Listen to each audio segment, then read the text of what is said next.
相信咧喺過往嗰幾次嘅聯校活動啊，唔同嘅實體喺學校裏面嘅同學會，你哋都學咗好多唔同嘅嘢。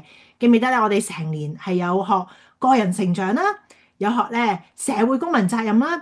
而家去到下學期咧，我哋就係講國家與世界觀啊。可能對同學嚟講，呢一個係一個比較遠、比較深嘅 topics，但係咧又係偏偏同我哋每一個都息息相關，因為我哋活喺呢個世界，活喺香港，活喺中國，活喺呢個地球裏面，其實就係好多唔同嘅嘢都會影響住我哋噶嘛。所以咧，我哋好需要了解而家呢一個世界到底發生緊咩事啦，同我哋有啲咩關係啦，咁樣都係好重要嘅。咁所以咧。喺今日咧開始嘅時候咧，我哋會先邀請蔣姨姨啦，佢咧好精心咁樣預備咗，到底呢個世界喺呢一段日子有啲咩嘅國家大事發生咗咧？佢預備咗一段整理好嘅一段嘅一段嘅嘢啦，咁咧就同大家分享喎。所以咧想請大家咧係預備好，你可以咧 drop 低佢嘅，陣間聽到一啲，誒你特別深刻喎，咦你未聽過喎，或者你想了解更加多嘅嘢咧，你都可以 drop 低佢。陣間喺分組嘅時候咧，我哋就一齊傾傾。陣間分組嘅時候咧，我哋會討論翻陣間蔣姨姨所講嘅嘢，你有乜嘢係最深刻，有咩啟發，同埋你嘅睇法係啲乜嘢嚟嘅。所以咧，我鼓勵你依家咧就去預備一個嘅紙筆，然後我哋咧就一齊去睇一睇咯喎。好，我哋將以下時間咧就交俾蔣姨姨先。Hello，大家好！哇，喺眨下眼，2026年，咁我哋啱啱過咗2025年啦。講翻我哋回顧下2025年國際大事嘅回顧，好唔好啊？嗱，貿易戰背後啦，嗱，你知我哋好早期同學仔2年前嚟嗰陣時，我哋已經不停講，哇，嗰時中美貿易戰喎，我哋已經通知同學仔多啲留意中美貿易戰嘅事情啦。咁由嗰陣時到今年仍然係冇辦法啦。貿易戰背後，佢而家發展到咧就係呢個科技嘅鬥局啦，鬥佢嘅犀利啦。咁除咗呢方面咧，災禍啦、戰亂啦，哇，好多好多困難劫數，好多好多。咁所以我就回顧一下啦，2025年啱啱過去，咁啊順便睇下環球大事啊。我好精簡講少少啦，譬如話中美角力而家睇到個主線咧，居然咧就俾特朗普搶翻過嚟喎。佢居然係用咩嚟做主線咧？關稅。關稅即係你出入呢個美國關，因為美國咧用世界各個國家嘅資源好犀利噶，咁佢俾錢噶嘛，我每個國家嘅錢咧好多都係由美國嗰度攞噶嘛，佢居然咧將呢個關稅加到咧以前可能十幾二十，加到成50去到100，係咪好誇張啊？你嘅利潤都俾佢攞晒，冇錢賺咁仲了得吓？即係反轉地球咁滯，咁佢居然咧就通過關稅啦，同埋而家嘅 AI 人工智能係咪啊？而家全世界最近呢1年咧，投資最多錢喺人工智能 AI 方面咧，就係美國，因為咧佢真係睇到未來嘅世界咧離唔開 AI 嘅。咁但係咧，雖然喺呢兩個範疇有關關稅同埋 AI 啦但係喺呢兩個戰場嗰度咧，中國好似冇佢咁突出啦。但係中國都有一個殺手鐧喎。中國嘅殺手鐧係咩啊？就係稀土喎。稀土知唔知係咩啊？我初初心諗乜嘢稀世之土啊，稀世嘅土壤啊，原來都唔係。不過佢都離唔開黐住啲泥土一齊嘅，係一種咧通過佢去再提煉咧。而家譬如好多嘢咧都會係用稀土做原材料先做到嘅。譬如手機或者影相機嘅鏡頭或者高科技嗰啲武器好多啊。原來咧稀土係咁息息相關喎。所以咧，當美國想要徵收中國好重嘅關稅咧，我哋中國嘅殺手鐧咧就係稀土啦。所以嗰時咧，我哋聽習主席講啦，佢話中東有石油，但係中國有稀土咁樣。咁而中國嘅稀土咧，而家已經負責全世界60% 嘅稀土係嚟自我哋中國。所以咧，我哋有呢個王牌喺手咧，就令到特朗普先生就唔可以加到我哋100% 嘅關稅啦。咁佢就因為咁樣我哋希島嘅情況啦，就將個關稅咧就降低跌到而家大概40幾個%，47%左右啦，就唔係嗰陣時講到好緊張100幾個%嚇。咁我哋知道即係中國能夠可以同美國僵持企得住咧，即係有賴稀土嘅供應嗰個主導嘅地位啊。咁至於世界，譬如話歐盟你知歐洲聯合國啦，歐盟方面啊，英國啊，日本同韓國佢哋都好想同呢個美國繼續 keep 住一個關係噶嘛。咁所以咧，佢就希望美國俾佢寬鬆啲呢個關稅啦。咁其實真係唔容易啊，你都要俾翻啲好處，俾好多好處美國先得啦。咁就比如韓國為一個例子啦。韓國咧，原來佢都要犧牲好大，要為美國重建佢個船造船業整個呢個企業噶，所以佢都要抌好多錢。咁好多事發生啦，喺呢個2025年。咁除咗中國、美國反轉全球呢個關稅同埋呢個 AI 戰咁我哋又睇下亞洲其他地方喎。咁最近如果同學仔都有留意啦，日本140年裏邊出咗第一個女首相。咁呢個女首相咧就叫高市早苗。哇！呢個女人不得了啦，佢居然一出嚟咧就，我諗佢係好崇拜美國，好崇拜呢個特朗普嘅。咁為佢擦鞋都嚟唔切嘅。佢居然咧點樣去擦佢鞋咧？佢就挑出一個好爭議性嘅題目啦。佢居然話喺11月先講嘅11月7號，佢話台灣有事呢個咧係關乎埋日本嘅存亡危機嘅事情。哇！存亡又關到佢事情喎，所以咧佢話如果台灣有事咧，我哋日本可能會介入。哇！咁真係挑戰，想同中國拗手瓜。咁呢個咧當然引起北京好強烈嘅反彈啦，俾你都反彈啦，係咪？我哋自己兩兄弟鬧鬧嘈嘈，我哋自然會搞掂。點到你另外一個國家嚟搞搞震咁？所以咧我哋都睇到開始亞洲都有啲風湧雲起搞啲事啦。好啦，除咗日本啦。蔣姨姨常常都講，就話早期啲我哋講呢個俄烏嘅戰爭啦，咁又 update 下俾大家喎。咁俄烏戰爭咧，眨下眼就4年噶啦。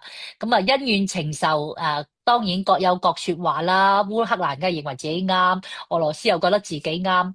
咁你要好好睇整體嘅歷史個洪流，咁你自己都可以做一個分析。但係永遠咧。個個因為覺得自己啱，所以先至會有爭鬧外邦會嘈交，會爭鬧。你唔覺得自己啱都唔會爭到咁樣。不過咧，去到今日嚟講咧，就睇嚟呢個特朗普有個叫2.0嘅政策，佢就尋求希望烏克蘭咧能夠退出呢個戰場，因為根本烏克蘭點夠呢個俄羅斯打係咪？咁所以咧佢係希望咧你哋停火啦咁講嚟講去其實都係有限嘅。咁但係咧喺美國個壓力之下咧，呢個烏克蘭嘅首都基輔佢嘅首都基輔咧，咁4月就簽咗一個叫礦產嘅協議。咁咧就仲要你啫嘛，其實要烏克蘭咧就將收採到礦產嗰啲收益啦，要撥俾美國喎。咁咧而北約歐洲咧，亦都係呢個成員國啦，亦都要被逼點樣要為烏克蘭找數，因為烏克蘭嗰陣時咧要同美國買咗好多嗰啲武器去同俄羅斯打仗啊嘛，係咪？咁而家咧居然咧要北約咧嗰個聯合國都要為呢一啲嘅武器去找數。咁所以咧我哋睇到戰爭最後咧，其實聖經有講啦，當有人要同你要告你啦，要希望你坐監吓。咁聖經講咩咧？如果喺你嚟得切之前咧，盡量同你嘅對頭人啦去傾啦，去和解啦，千祈避得開就唔好上法庭啦，因為最後可能分分鐘係你要坐監啊，嗰陣時後悔莫及，能夠和解或者大家調和咁咪好咯。如果烏克蘭願意好好地和解，始終你係一個比較比起俄羅斯係一個弱勢少少嘅國家，你肯蝕底少少就唔使咁多人民受咁多苦啦。最後都仍然都係要賠土地，仲要打爛晒自己嘅國家，人民又要做難民仲要令到整個北歐幫佢要賠錢找呢個武器嘅數。咁你話係咪有公義啊？其實呢個世界啊，公義，唉，最後係人決定公義啊，定係神咯？咁我哋點解我成日話希望孩子們早啲認識神呢？呢個世界呢，好難有公平啊！你而家睇到美國呢個特朗普好多嘅做法，你都好難話有公平啊！近好緊要啦，委內瑞拉係咪啊？無端端咧就俾呢個特朗普，哇雷霆萬鈞咁，嘣一聲就捉咗佢哋嗰個總統喎。帶咗翻美國喎，全世界O 晒嘴係咪啊？咁都得，咁即係睇到有時係一個弱肉強食嘅社會吓。咁不過咧，佢有佢道理嘅。有啲人話你咁都可以去到，如果 base on美國嘅憲法咧，你只要任何人喺美國犯罪啦佢都有權去到天涯海角拉你去美國坐監上法庭去受審判嘅喎。呢個係美國嘅法律真係有嘅喎有啲國家就出咗自己嘅領域就唔可以做任何嘢，但係美國有喎，所以你又唔可以話佢錯得晒，而且真係委內瑞拉嘅毒品啦，同埋佢嗰啲即係嗰啲叫移民走難嗰啲咧，黑市移民啦真係充斥得美國好犀利。咁當然有啲人話佢係陰謀論啦，其實佢係睇中人哋嗰啲石油等等嗰啲嘢咁同埋咧，近期仲講緊呢個 Greenland 中文就係格陵蘭啦。格陵蘭咧就喺美國隔離，同埋喺呢個加拿大咁上下嗰度。咁佢又話：我哋要攞咗呢個格陵蘭其實有人話佢點解要攞啊？因為佢有天然氣石油咯。但係咧，其實喺美國政治立場咧，格陵蘭絕對係一個重要嘅港口，OK，係可以保衛到美國本土嘅安全，係其中一個重要嘅港口嚟嘅。咁而家格陵蘭得5萬幾人口，under 丹麥嘅即係好似一個殖民地咁樣啦。咁所以咧，你話如果美國要攞，真係手指尾撩下咁容易嘅。咁睇下佢，我哋密切留意嗰個局面咧，究竟會發生定點喎？咁另外仲有一樣嘢咧，就係去到講到呢個尼泊爾9月咧曾經變天。點變天啊？原來同你哋有關，係Z世代一班年青人咧去示威屈，因為咩咧？其實主要離唔開咧，因為佢哋嘅總理啦貪污啦，嗰啲高官貪污，令到人民好辛苦好窮冇飯食。你知尼泊爾啦，香港都好知好多嗰啲 Gurkha 都係尼泊爾人你就知道咧政府貪污腐敗得幾緊要，所以咧去要求去訴訟咧，就係呢啲 Z世代。咁呢股熱潮咧都蔓延全世界喎。咁你哋 Z世代，所以要早啲明辨思維啦，知道好應該做啲乜，唔應該做啲乜，因為世界嘅和平啦喺你哋嘅手裏邊。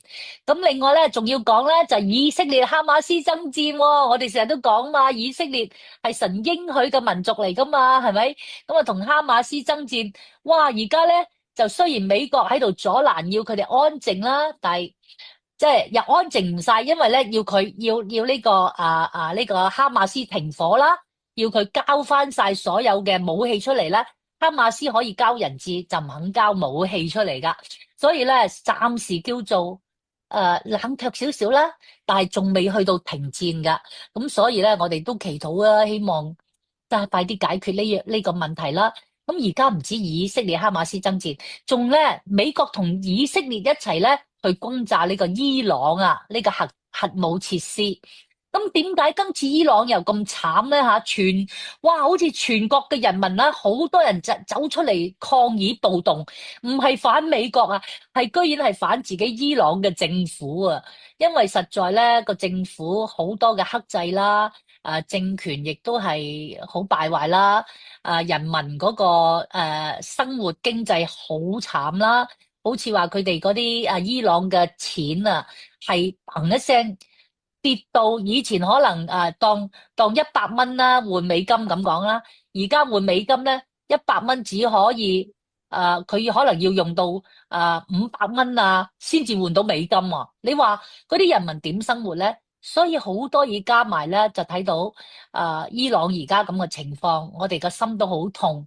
咁另外仲有一個好重要嘅消息啦，就係呢個方濟各天主教個大我哋嗰個 Pope 教宗方濟各逝世之後咧，邊個接任咧？原來咧係俾咗一個美國籍嘅教宗接任嘛。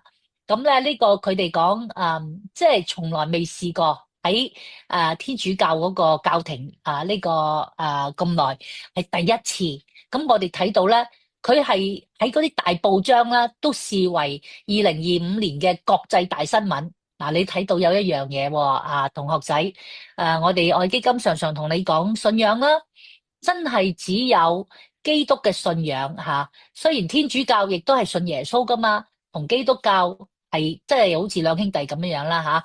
咁先至係成為國際性嘅大事嚟噶。所以咧，姑勿論你係咩，而家同神係咩關係，但係無論點，國家大事最大嘅宗教影響緊全世界，而且世界大哥大美國都覺得佢係一個基督教國家，你一定要認識呢一個信仰係咩一回事。如果你自己揾到神 connect 你，呢個係你莫大嘅福氣啦，我都希望你得到。咁另外最後咧，蔣姨姨都希望大家繼續為呢個香港我哋呢個十大新聞、國際新聞，香港居然都登上咗十大國際新聞，就係因為呢個宏福苑呢個火災實在太醜陋，太令人傷心心痛。當然佢哋即係呢個火災係勁過呢個加州1月嗰陣時，即係嗰個火災，成個豪宅區燒爛晒，但係冇死一個人喎。雖然佢成個地方嗰啲所有豪宅燒爛晒，但係我哋香港呢個宏福苑咧，咁直燒7座樓，咁同埋係人為嘅。你諗下嗰啲竹棚同埋嗰個防護網啦，嗰個建設真係係唔合規，同埋都係人為嘅大意啦，冇執行得好好啦。呢一個漏洞咁多年都冇理，真係當真係發生咁大嘅災難，全世界矚目，我哋香港人都好沉痛。愛基金喺嗰一刻啦，二話不說，我哋都駐守喺宏福隔離嗰個廣福村10日，不停咁派呢個超市嘅禮券又派咗啲電氈，因為啲嗰度嘅居民冬天佢哋又冇得住翻嗰度啦，凍啦，我哋派咗幾百張電氈啦，又送咗好多物資啦，甚至係維他命咁我哋仲有啲好好嘅輔導員啦，會同佢哋傾啦，安慰佢哋啦。咁呢啲我都希望咧，有一日我哋愛基金英才同學將來咧都要成全呢個愛嘅傳遞啦。無論發生咩事，世界發生咩事，我哋內心都有平安穩妥。我哋唔淨止幫到自己知道發生咩事，我哋可以幫到身邊嘅人。所以咧，開年2026年。蔣姨姨咧同你哋好概括咁樣講咗一啲世界大事，希望你哋都嚟緊呢個世界觀你哋再可以做多啲 project 不停有好多事發生，讓你哋成為一個國際性嘅年青人，將來我哋嘅世界真係要交喺你手上。好啦，蔣姨姨期望好快可以嚟到學校，或者喺3月21號見到所有嘅同學。好，唔該晒頭先咧，蔣姨姨嘅分享喎。以下落嚟咧，我哋會有咧第一次嘅分組時間。